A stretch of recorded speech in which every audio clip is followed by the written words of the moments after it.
Thank you very much. It's my pleasure to be with you this evening and through this discussion, and I promise that this discussion will be one of the most interesting evenings in the summer. Or at least in August. The title, for a long time we were thinking about the title of this discussion. And finally we ended up with very simple title: Money or Life. Do you want to have a lot of money, or do you want to have a lot of life? How to make money? Both. Yeah, that's the answer. How to have both. And the subtitle of this evening is Should people serve economy, or should economy serve people? We all know how things should be. We all know how things are. So how to change it and what to do to make change. But the most important thing, we have two prominent guests. One is Professor Luigino Bruni from Italy. Please welcome him with big applause.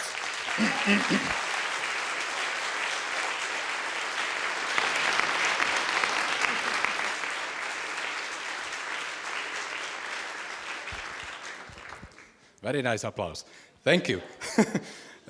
Professor Bruni is from Italy, and we consider Italy as a very religious country.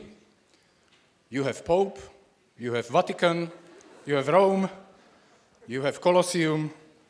Even mafia people go to church in Italy. But we have also other guest, Tomáš Sedláček. Please welcome Tomáš Sedláček.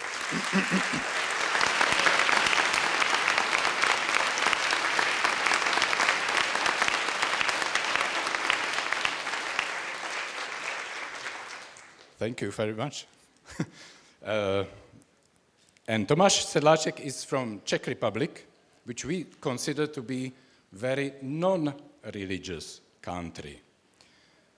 We have no Vatican, we have no Pope, and our mafia people don't go to church. So they are from very different settings, but they have something in common. They are both economists, and not only that, economy, you know that there are people who say that economy is only about numbers. If you calculate well, you get rich. The better you calculate, the more rich you are. But there are others who say it's not only about numbers, economy is also about emotions. You don't need to calculate well, but you need to be a very good psychologist to get rich. And there are others who say that economy is not only about numbers, and it is not only about emotions, it is also about moral values and our beliefs. It's like the mirror which shows who we really are. So I think this is something you two have in common, that you believe that economy is not only a question of numbers, not only a question of emotions, but also a question of moral values. And that's the topic, the main topic of our talk today evening. Why and when was it? What was the starting point when you started thinking about moral values in economy? What caused it? What were the examples? What made you this way, to go this way? Professor Bruni. Thank you. Thank you very much for this very nice presentation and introduction. I'm very glad and very honored to be here with together with Tomáš. Tomáš, how do you say? Any way you like it. Yes. Because called names you wouldn't do. Because we met a couple of times in our the last few years in a couple of conferences. Once in Brussels, I think, and once in Rome. And then I'm very happy to be here. I thank you very much for the invitation. Thank you to the organizing partners of this evening, this event. And Very, very important, very difficult question. Actually, I think one starting moment in my activity, in my scientific and general activity, for my research on economics, also poverty alleviation, was actually the feeling, the impression, the conviction that the world as it is not enough. That I'm not comfortable with the world as we know it today, in particular with the economic world. I see a lot of beautiful stuff around the world, but it's not enough for a very just, fair, human world. And then doing my job, because I'm an economist, I'm not a politician, I'm not a poet, I'm a teacher, and I'm an economist. I started to do my best, to study dimensions of economics for improving a bit fairness, awareness about the injustice in the world, because I think one of the duty of any social scientist is to denounce, is to cry in the name of people that cannot cry, or maybe that without voiceless, is to cry, is to write, is to say there is something to do. I like very much one sentence that an important Italian economist of the past century said in an interview at the end of his career. There was a public interview in a journal asking the most important reason for becoming an economist. He answered, it's also my answer, the suffering of the world. I think it is a very good reason for, in order to reduce a bit the suffering in the world. Maybe it's a very huge goal, but is in my humble position, a possibility. I share this idea that economists must reduce the suffering of the world. I always wanted to read Thomas Aquinas, but you know, these books are very thick. So the only way how I could make myself read Summa Theologica was to submit it as a bachelor thesis. So my bachelor thesis, at pretty much your age, I think, was the economic thought of Thomas Aquinas. And when I discovered that whenever he reverted to economy, it was for similar reasons like you say. So when he answers the question whether I can have 2 shirts when my brother has no shirt, do I have the right to possess 2 shirts when my brother is cold? And this, by answering this moral question, he comes up with a definition of property rights and of transaction and what is stealing, and on what level of law do the laws of economics, the laws of purchase and sale, where do they stand? That was definitely big one for me. Imagine that you are starting your own company in the 1st of September 2015. So you have a lot of money, capital, you have market research, you have everything you need. On what values will you base your company? I think the first question coming to my mind, first issue, the first point was there is something important that I have to say, have to do. There is something specific to my personality that I can supply, that I can offer to the others. Because this is the starting point, I think, of any serious enterprise, economic and human enterprise, to look inside to say which is my competitive advantage, which is my talent, my charisma, I would say, my vocation. Then please do that. Maybe I will start to do what I really think can be my contribution in my content. Second, I think the main value for me when one starts a new company or a company is imagining a sort of mutual benefit with the consumers.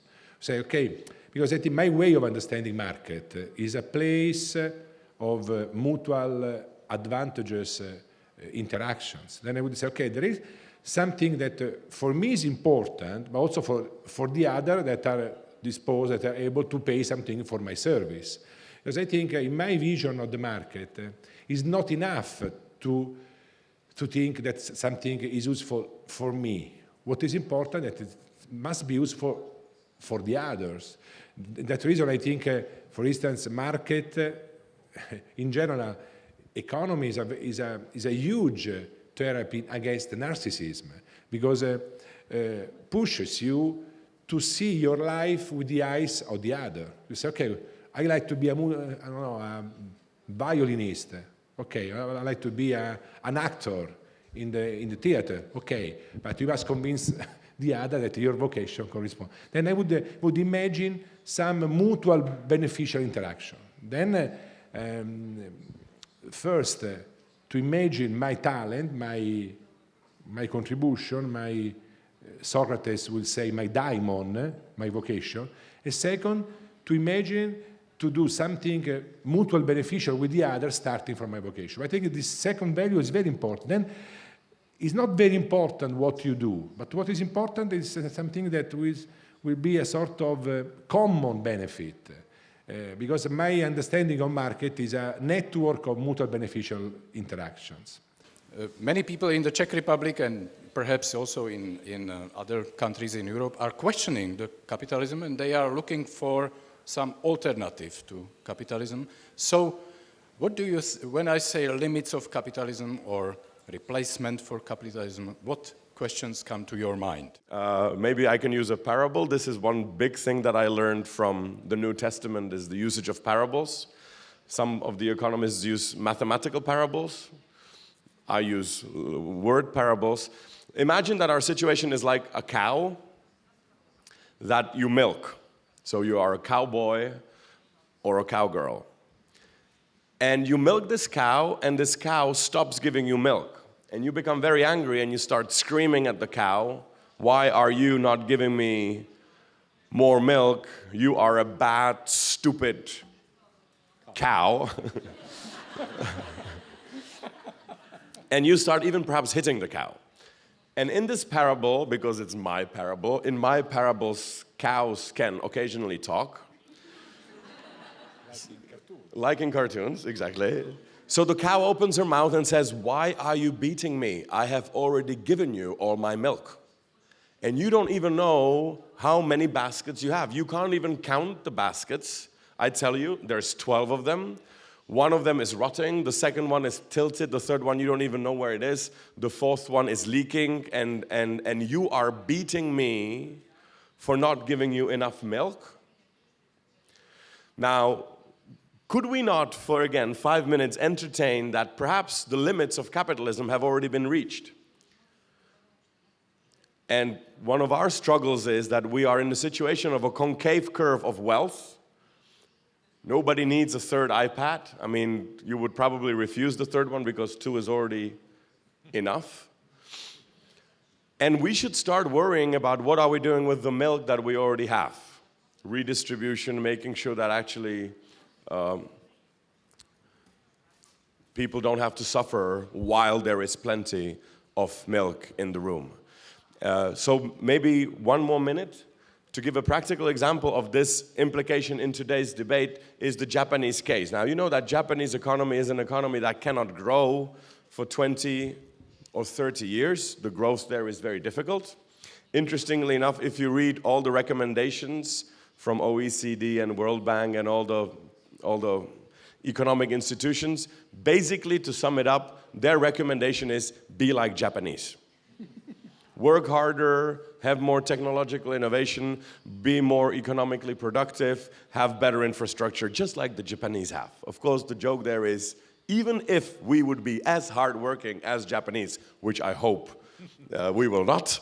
This is a Bohemian debating this with an Italian. Even if we would be as productive and as ecumenic as Japanese, who you know are ready to commit suicide if they lose a job sometimes. And they have a special word called karoshi, which means if you die from overwork. Not because you're hungry, not because you have nothing to eat, but you die from overwork. Anyway, my point is, one of the explanations why Japan cannot grow anymore is this explanation of a golden ceiling. Yeah, everybody already has 2 iPods, you cannot use a third one. That's why Japanese economy doesn't grow. Never mind the explanation, whether it's valid or not, it definitely is one of the explanations that goes around. What surprises me in deconstructing the debate is, why do we take this as bad news? Because theoretically speaking, this should be a hallelujah moment. The society is already wealthy enough. Okay, let's stop growing and let's do something else. Let's take care of the poor, steady state, and let's actually enjoy that. To us, this is a horror. So the limits of economy, even if the economy would have limits of wealth, we would, I suspect, read it as a horror. Because we are so brainwashed by this, or brainwashed maybe is a 2-word, so used, same thing, to the idea of growth that we cannot let go like a monkey when they hold something. You know how to catch a monkey? Put a small little hole and nuts inside. The monkey reaches in, grabs the nuts, but since the fist has been formed, it cannot take the hand from the cage, and that's how you catch monkeys. So I hope we won't be caught like monkeys.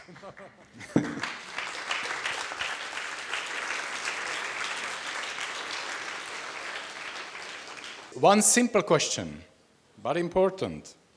How many hours should we work or to spend by economic activities per day, and why?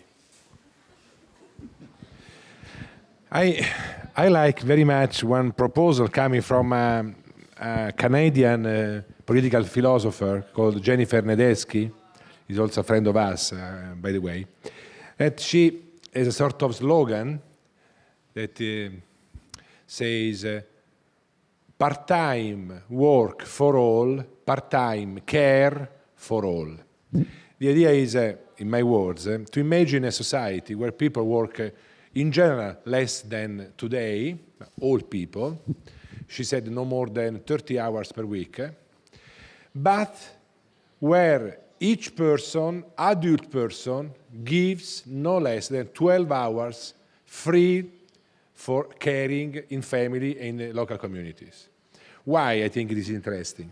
First, because the care, taking care of people, will be one of big issue of the present, of the future, with people, elderly people, much more elder than today, with family that cannot look after the elderly as in the past, also because women do other interesting stuff, and not only looking after elderly people as in the past, in particular in Italy.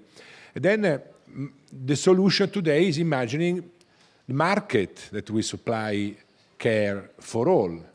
But if you ask market to look after children, sick people, elderly people, there is a very huge issue about fairness, about equality, about justice, because poor people have a very little time for caring themselves, and they have to work for caring the rich people. Now in Italy, by the way, there are more than 1 million of women coming from the East Europe for look after our parents. There is a very ethical issue about it, because they leave their children and their husband in Moldova because we are enough rich, some of us, to pay for. Then there is a very issue about inequality, distribution of wealth, distribution of opportunity. Then I think the idea caring is a moral duty of citizenship. It's not a duty just for the poor. Every person, every adult person must be able of caring himself and herself, the local community and family. I think this is a very radical proposal to imagine a reduction of the working hour and a sort of increasing of caring hours. But how is possible to implement such a revolution? Not by law, because I don't think law is very effective in this kind of cultural changing. In order to answer the question, we have to ask ourselves, what is work? If we told about how we work today to people 200 years ago, they would not believe us. Today, our work is basically being transported by somebody else, like in a chariot. We call it a bus or a tram, but it's basically somebody's keeping you warm, transposing you to work. There you sit.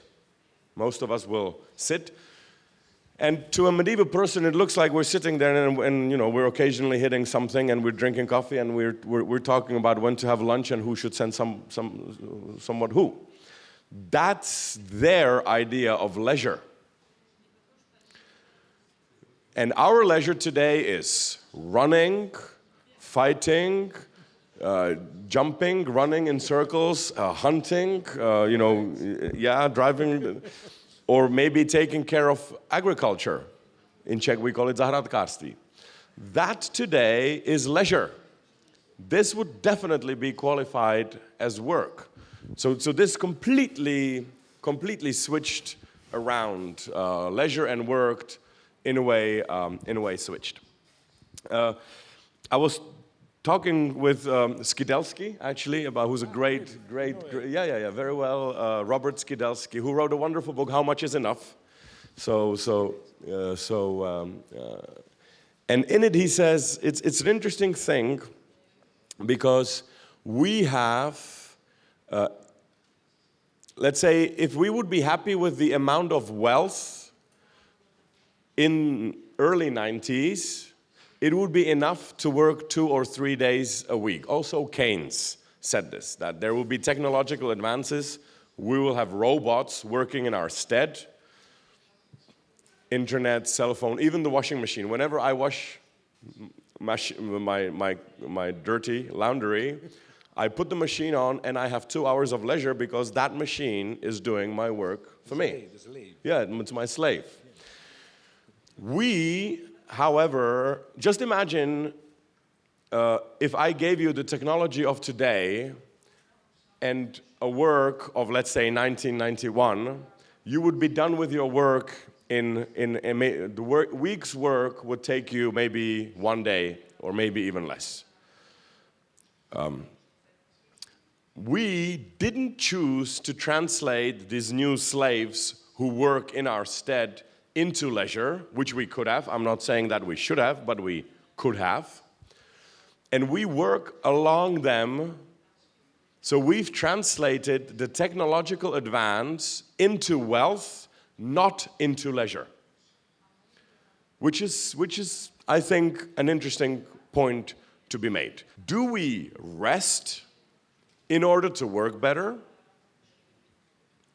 Or do we work in order to rest? Money or life, that's the title of our evening. Is it necessary that those two would go against each other? Isn't it possible that there would be money for life? Why are we looking at the life against money? Actually, it is one of my interests to fight cliches. So people say that it's better to be both, to have both life and money. And a lot of people say that it's better to be healthy and rich than to be poor and sick. Yeah, almost everybody. It seems sky obvious, but it actually isn't true. It's better to start your life with little money and grow into it. It is usually not very fun life when you're born with a golden spoon in your mouth. And also, it seems, and we actually have laboratory studies for this, that people have more enjoyable lives if their situation is improving.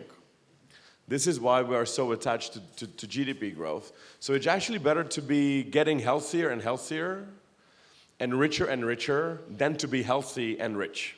So from a certain perspective, it's actually a happier life when you start poor and sick and work your way out to being healthy and rich. Very good point. I would, can I just add, I would say my philosophy of life would be, okay, it's good, is positive, is good to start poor and in the first 20, 30, 40 years of your life increase your wealth.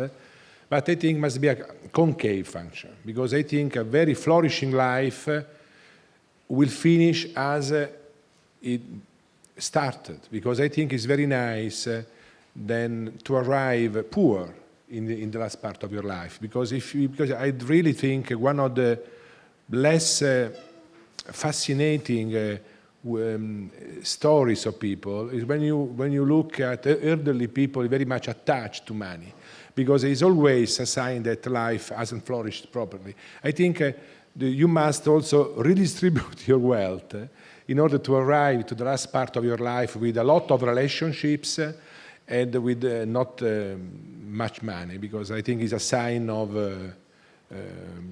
intelligence, spiritual intelligence in life. This is my philosophy. I don't know. It's empirical evidence, but it's my way of looking at life. Okay. Can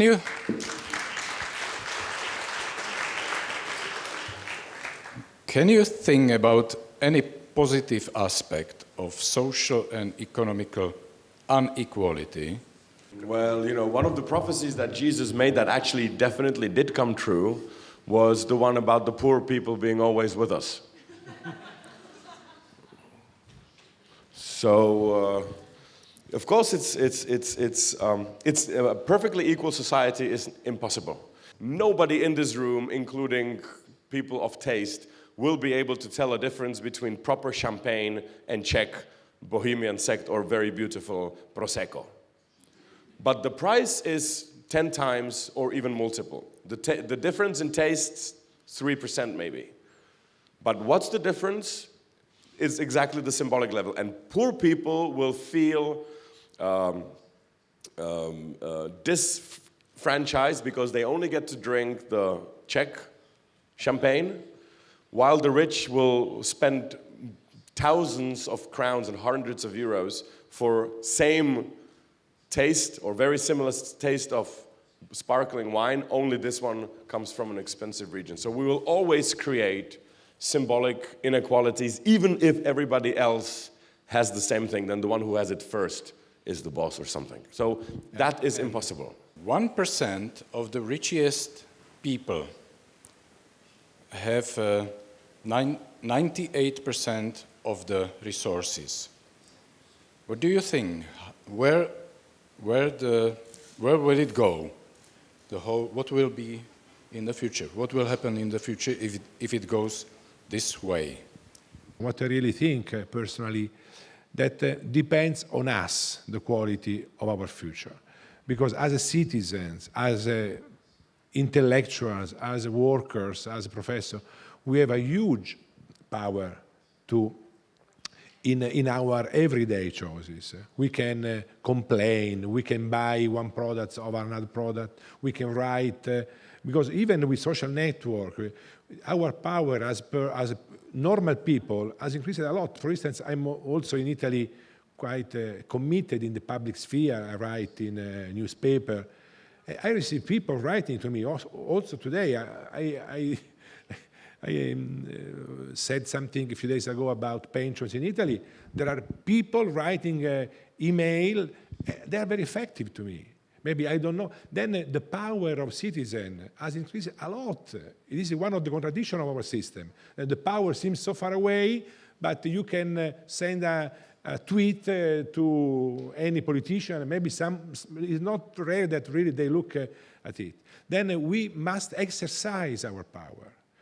Economy is too important for leaving it just to economists. We must be more interested in economics, on finance. We, in Italy, launched the idea of popular schools of economics. We must study again economics, but in a popular way, not just with specialists, reading together the classics, reading together one important article, paper, and discussing, because today our sovereignty depends very much on our knowledge, on our, use of our power in market, in company, in the economy in general.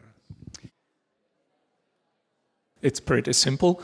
I would like to ask Professor Bruni to sum up, if there is time, to sum up a little bit in a nutshell, though I know it's quite difficult, to sum up his concept of economics of communion in a nutshell, just to point out the most important aspects, just to get an idea of it. Thank you very much. My way of summarizing the economic communion is to imagining a sort of concentric circles. There is at the very core, the very core of the project, there is about 1,000 entrepreneurs and company all over the world. There are not in all countries, but in many countries of the world, in 5 continents, sharing profit, imagining their entrepreneurial activity as not just a mean for maximizing privately profits, but they share 2/3 of their profits for common good activities, in particular for projects for poor people and for the spreading a new culture among, in particular, young people. For instance, we are able to organize a lot of summer schools all over the world also because entrepreneurs support this activity for spreading a different culture, economic culture, among young people all over the world. Then this is the core of these many circles. With this, the center, you have this also historically, because when Chiara Lubich, the founder of this project, launched in Brazil, the first idea was let's start new companies, new not just because they are new starting, but new also in different way of running companies, putting the profit together for the poor, for the new culture of people, for the company itself. But around this core, there are other activities all over the world, activity inspired by the idea of reciprocity, the idea of communion, the idea of sharing, the idea of gratuitousness. And then there are, for instance, one intellectual movement around this topic, the topic of gift, the topic of, I repeat, communion, working all over the world. There are academics. There is a small university in Italy, in Florence, when one department is based on this. Benedetto Gui is the head of the department this year. The professor Gui is of that university teaching economics with this. From these perspectives. And then there are also activities inspired by communion. I just mentioned our activity in Italy against gambling.